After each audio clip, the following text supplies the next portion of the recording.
Halo, salam Indonesia, salam Indonesia maju. Hari ini kita sedikit membicarakan soal tentang ketua-ketua MPR ya, Bomset, Fadel. Ya, seperti kita ketahui, si Fadel ini besannya Rizik Syihab ya. Dan beberapa hari yang lalu kita mendengarkan dia meminta kepada presiden kita Pak Joko Widodo untuk mencopot Ibu Sri Mulyani, Menteri Keuangan. Saya begitu mendengar berita itu shock ya.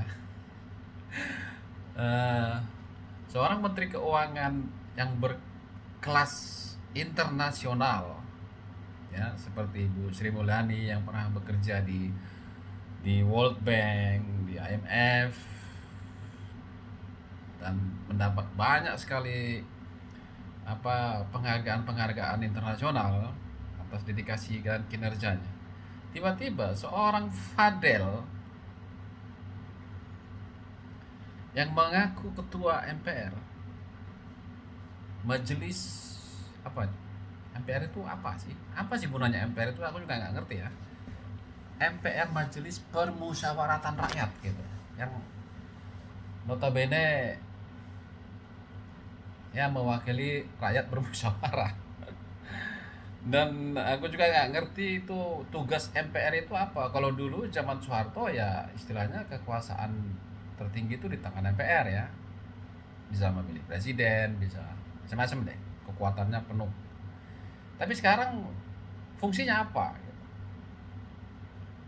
Nggak tahu fungsinya apa. Dan si Fadel ini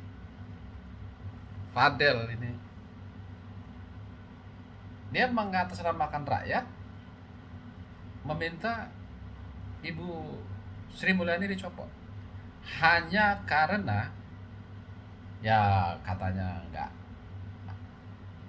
sopan, nggak menghargai MPR karena tidak datang saat diundang rapat. Rapat di MPR itu apa urgent? Kalau nggak ada urgensinya gitu ya, kalau menurut aku nggak ada urgensinya. Tapi kalau dia misalnya mengikuti rapat-rapat di DPR, rapat-rapat untuk anggaran, pertanggungjawaban, macam-macam lah, ya memang wajib. Tapi ke MPR, nah terakhir diketahuin kalau si Fadel ini ternyata dia masih berurusan dengan hutang piutang hutang BLBI ya, yang lagi diproses oleh Menteri Keuangan. Dan bukan hanya si Fadel saja, orang-orang kuat di Indonesia yang rakus-rakus, yang congok-congok, yang sangat wah, nengok pejabat-pejabat gitu ya, pejabat-pejabat tua-tua ini rakus-rakusnya minta ampun ya.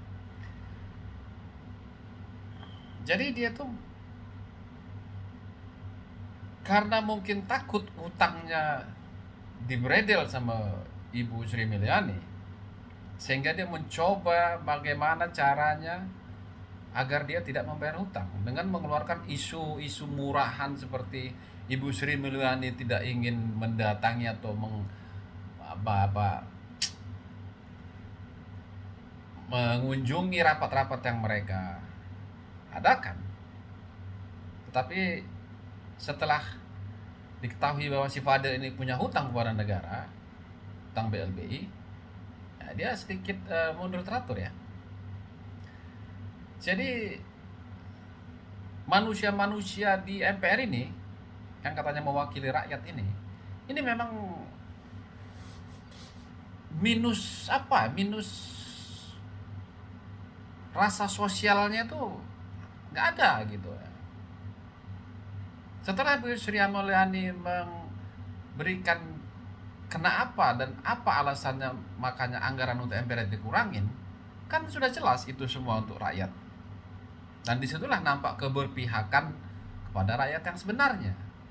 Tapi orang-orang macam si Fadel ini, si Bomset ini yang waduh gaya hidupnya glamour, borjos dengan segala fasilitas yang luksus dan merasa hanya sedikit saja uangnya dikurangi di MPR, mereka teriak kayak macam seperti orang yang eh, ya seperti orang kagak makan puluhan tahun gitu loh.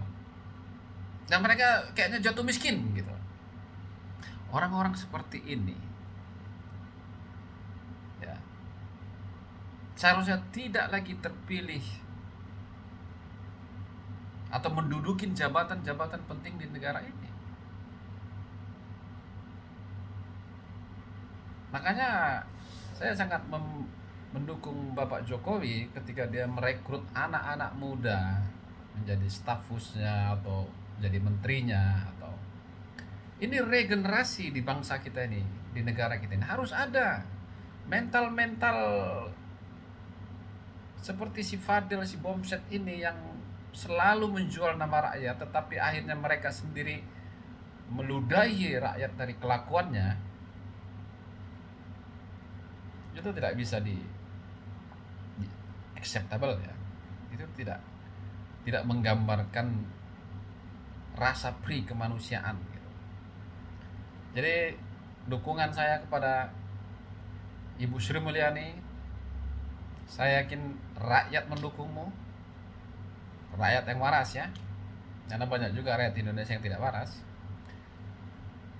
Dan selama itu untuk kepentingan rakyat di bawah sana, nah, tidak ada yang perlu ditakutin. Tuhan pasti berpihak pada yang baik dan benar. Dan saya harap kepada Bomset dan Fadel, sabar, bertobatlah kalian ya, karena harta kalian itu tidak akan pernah kalian bawa mati ya. Jadi orang-orang seperti kalian ini, aku yakin kalian sedikit pun tidak takut sama Tuhan. Kalian hanya takut kepada harta kalian. Terima kasih. Wassalam.